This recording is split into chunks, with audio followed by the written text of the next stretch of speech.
At 3:30, at Northwestern, who's 3-2, trying to Penn State, who's 3-2. Who would have thought this would be not only an elimination game, but an elimination game that has both unranked teams in it? Penn State favored by 21.5 points on FS1.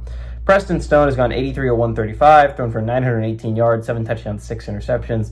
Caleb Komolafe has had 76 carries for 344 yards and 4 touchdowns. And Griffith Wild has had 25 catches for 375 yards and 2 touchdowns.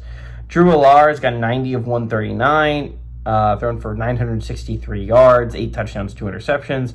Katron Allen's had 54 carries for 377 yards and 6 touchdowns. And Kyron Hudson's had 18 catches for 208 yards and 2 touchdowns. Penn State is 16-5 all-time against Northwestern. Last 3 games have gone to Penn State from 2017 to 2023. 2014 was the last time Northwestern was able to go on the road and beat Penn State. 2015 was the last year they were able to beat Penn State, period. Franklin, weirdly enough, doesn't have the greatest record of all time against Northwestern. He's only 3-2 in his tenure here at Penn State, which is kind of crazy. Braun is 0-1 in his tenure as the Northwestern head coach against the Nittany Lions. And man, Penn State threw away an opportunity. As someone whose parents went to Penn State and I pull for Penn State, that was a UCLA game you could not afford to lose. And now your at-large hopes are not in good spot, right? The problem is the second loss, right? UCLA, that loss might single-handedly make a three-loss team in over you as a 2-loss team because the UCLA loss has the opportunity to be so bad. There's a very real chance UCLA goes 1-11.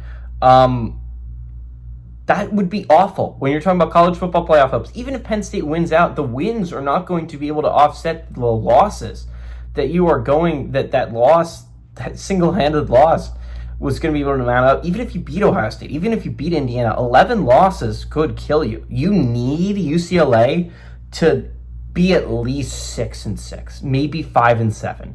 You need that team to just be a mediocre loss to a mediocre squad instead of a loss to a god-awful squad. They cannot be 1-11 if you're Penn State.